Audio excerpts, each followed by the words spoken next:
pending work. Sasabi po mga kababayan ni Sandro Marcos, on behalf of the House, we would like to congratulate Senate President Sherwin Gatchalian. We look forward to working with him. Sabi po sa isang ambos interview, pag pinanood po ninyo si Sandro Marcos magsalita, mas matured pa kaysa sa karamihang mga senador. Lalo ang mga Duterte senators na puro abnormal mag-isip. Napakatalino. I know how level-headed and how level-headed he can be. So I think that's exactly what Brilliant congressman. Especially there in the Senate. Level-headedness and just the need for all of us to... Pangunahing dahilan ng 60% sa Class A at 59% sa Class ABC. Kung bakit walang tiwala ang ating mga nagbabagang mga balita at pagtalakay sa mga isyu ng lipunan. Bulsa, opinyon, banat at paglalantad sa katotohanan. Bulsa, what you see is what you get. You decide. Ito po mga kababayan, si Dante Maravillas. Nagpabot na rin mga kababayan ng reaction and congratulation si Sandro Marcos sa bagong leadership ng Senado, si House Majority Leader Sandro Marcos. So ngayon na niya, makakapag-focus na sa trabaho, yung mga pending work sa Kongreso. Kasi hindi pwedeng yung Congress lang yung nagtatrabaho. Bicameral tayo kasi.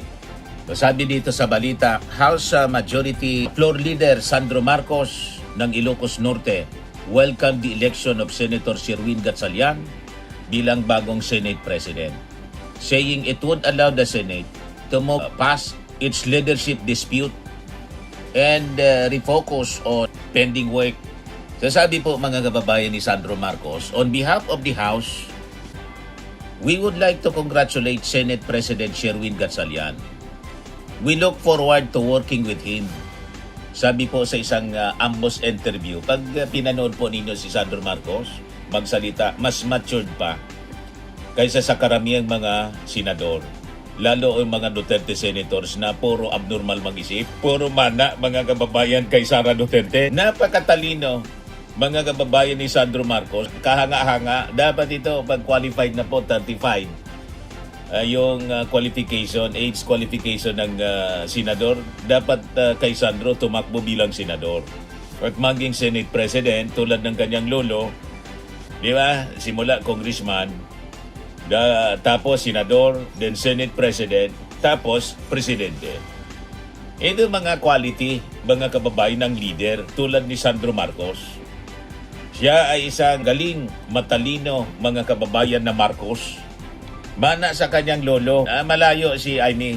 Si Amy talagang parang hindi Marcos. Baka nga hindi talaga Marcos itong si Amy Marcos, mga kababayan. Sa pag-uugali pa lang at tabas ng mukha. Yes, sabi ni Sandro, the Senate President's temperament and leadership style make him well-suited to help restore stability and focus in the institution. Yung kwan siya, kalma. Kaya sabi ni Sandro, I have worked with him and I know how level-headed he can be. So I think that's exactly what this current political climate needs.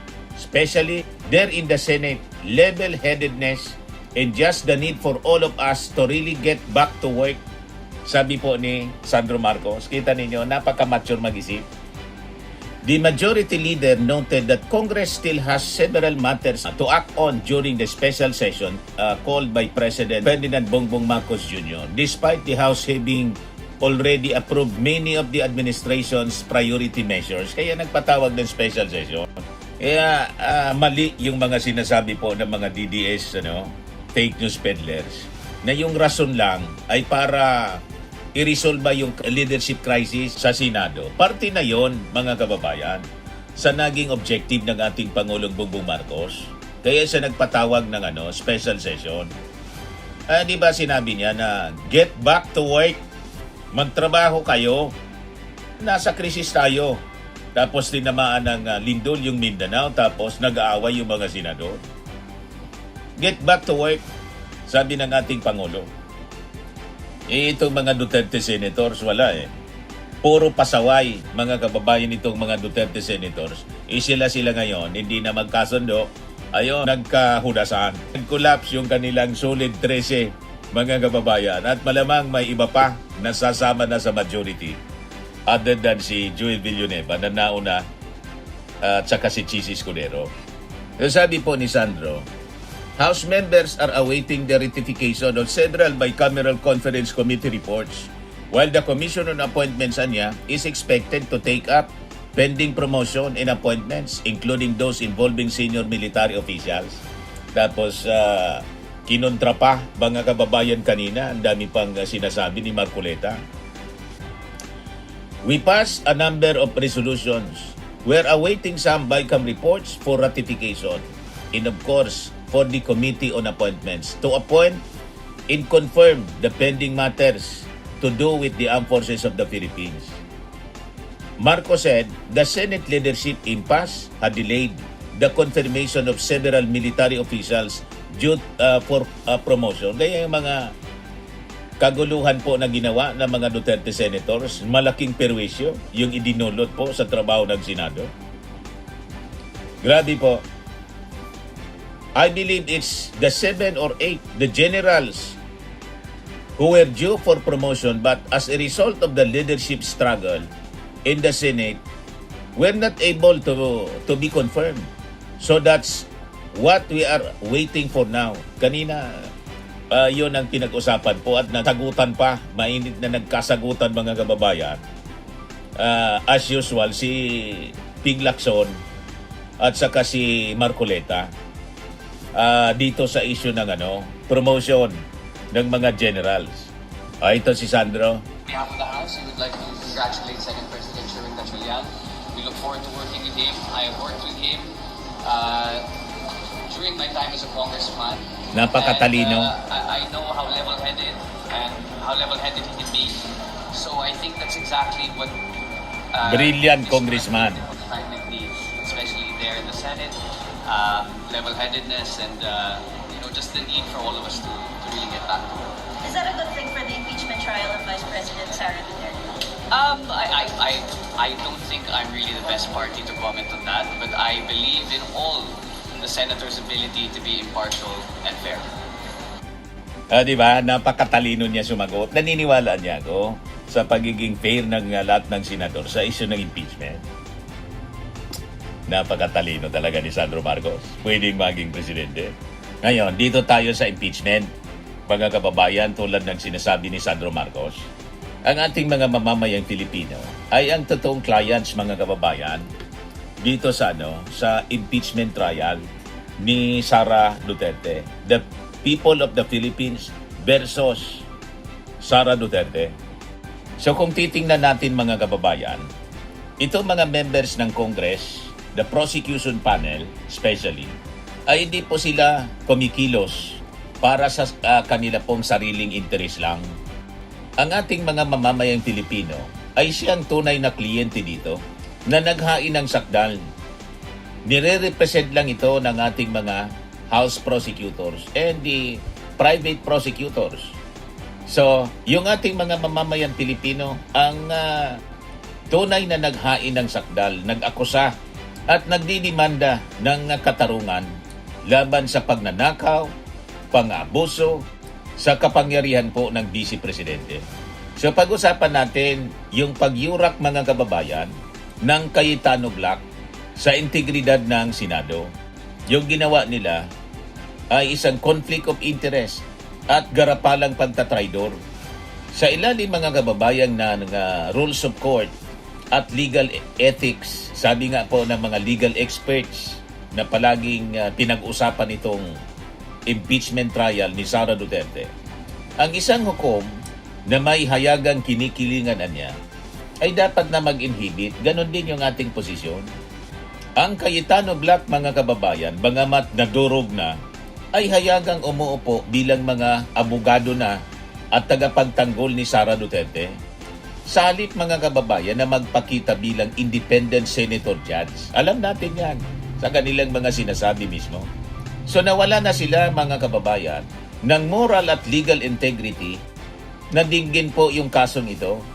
So ang sunod-sunod na petisyon sa Korte Suprema at pagmamanipula mga kababayan sa legal interpretations ng electoral threshold ay hindi po yan legal strategy, kundi isa pong pambababoy mismo sa due process. Layo nito mga kababayan na harangan ang katotohanan dahil alam nilang supalpal ang kanilang amo sa mga ebidensya. So ang nakikita natin na paggamit nila sa Blue Ribbon Committee para sa biglang flood control hearing ay isa pong malinaw na diversionary tactic nila. Ito ay isang panlilinlang sa publiko para itago ang krimen ng nasasakdal na isa pong matinding insulto mga kababayan sa institusyon ng Senado. Ang pananagutan sa bayan mga kababayan ay isang pinakang mataas na mandato ng ating saligang batas. Ngunit patuloy itong niyuyurakan para maprotektahan ang mga tiwali sa kapangyarihan. Alam naman po natin 74% based sa survey ang pabor para po sa impeachment trial. Ayon ito sa tugon ng masa survey, so tanda ito ng lumalakas na galit ng publiko kasi dati 69% lang siya. So gumuho yung suporta kahit po sa Visayas at Mindanao, gumuho na yung suporta kay Sara Duterte. Nakapagtala mga kababayan ng napakataas na suporta para sa paglilitis sa Visayas, 82% at Metro Manila, 81%. So patunay ito na gising na ang mga sentro ng mga botante at hindi po sila kumakagat dito sa mga walang tigil na drama ng kampo ng Duterte.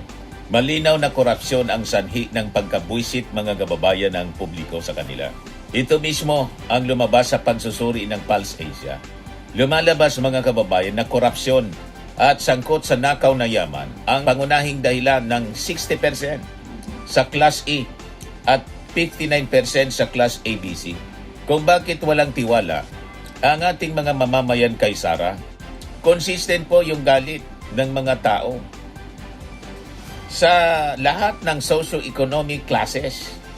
Dahil sa seryoso mga kababayan na paglilitis, kinumpirma ng Pulse Asia na tuluyan ang nanganganib at umuusad pababa ang presidential ratings ni Sara Duterte para sa susunod na eleksyon habang humahabol na yung mga kalaban niya na hindi pa man nga po, wala pang nagdi-declare. Siya pa man lang po ang nagdi-declare na tatakbo sa pagkapangulo. At nakita natin mga kababayan na impeach sa Sara sa Kongreso sa botong 257 mga kababayan. Na mas mataas pa sa unang nangyaring impeachment sa kanya, 215 votes nung isang taon. At alam natin kung gaano kabigat yung laman ng articles of impeachment. Yung alleged misuse ng confidential funds amounting to 612.5 million pesos. Yung pagbabanta sa ating Pangulo, sa First Lady at kay Martin Romualdez at yung bribery sa mandato ng ating mga senador na unahin yung interes ng ating republika. Suriin mga kababayan yung mga ebidensya nang wala sanang kinikilingan at wag dapat sila na magbulag-bulagan sa ngalan po ng politika at alyansa. As you know, kailangan po ng 2/3 vote para sa conviction ni Sara Duterte. So nakita natin mga kababayan yung panggugulo ng grupo ni Cayetano. Nagkaroon sila ng sarswelang flood control hearing. So ayon sa prosecution po, ito ay isang desperadong last-minute effort yung mga ginawa nila para ilihis ang atensyon ng publiko sa impeachment trial ni Sara. Then, nandyan ang issue, mga kababayan, ng pagmamanipula ng bilang or electoral threshold. Pilit na ginagamit ni Cayetano ang usapin ng kulang na bilang ng mga senador dahil po sa pagkakulong ni Jinggoy at pagtatago ni Bato. Layo nitong baluktutin ang interpretasyon ng batas para lamang po paboran ang Vice Presidente. So patuloy silang nanggugulo. So ito mga kababayan, na namang ginagawa nilang panggugulo, pagtatakip at mga sarswelang ginagawa ng Cayetano Black, ay hindi lang po pagtatanggol sa isang abusadong opisyal.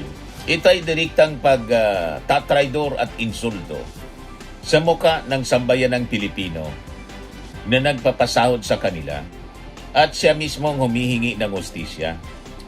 So, kung titingnan natin, yung ating Kongreso, yung ating prosecution panel, ay abogado lamang. Ang 74% mga kababayan ng mga mamamayang Pilipino ang tunay na nagdidemanda dito sa kaso ng impeachment laban kay Sara Duterte.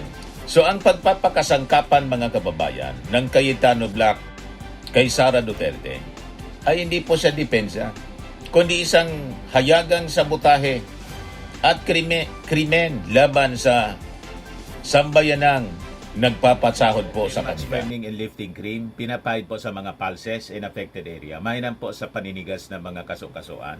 Ito naman po, Automax Radiant Serum. Sa mukha naman yung application, anti-aging po siya. You will look 10 years younger than your age. Sa mga cancer patients naman po, baka lang gusto ninyo itong itry. Nengsia Red Mix Fruit Drink. Hindi mo po siya gamot, food supplement siya. Kaya lang, gawa siya mga kababayan sa goji berry. Yung goji berry may anti-cancer properties. O ngayon, yung mga inquiries ninyo, dumiritso na lang kayo sa aming messenger sa Facebook para masagot namin agad. Ayos pa? Ayos na ayos niya, Mr. Maravilla. Sa mga nagana po ng malinis and spacious fitness gym, pumunta lang po kayo sa aming Colossal Fitness Gym. May Grab car rental din po kami. But anyway, ito po pala yung aming bagong product na binibenta online. I am worldwide amazing pure organic barley powdered drink mix from Australia. Negosyo to ng aking anak na architect entrepreneur Riz Maravillas. Ayan po. Kontakin na lang po ninyo siya, Riz Maravillas on Facebook. Ang mga health benefits niya, boost immunity, improves digestion, enhance energy levels, packed with antioxidants, prevent cancer. Ito naman po yung bago naming product na binibenta online. Eye Glow Serum, whitening po siya. Tingnan ninyo yung epekto sa aking anak na architect before and now. Yung mga inquiries po ninyo, dumiretso na lang kayo sa kanyang Facebook account, Riz Maravillas.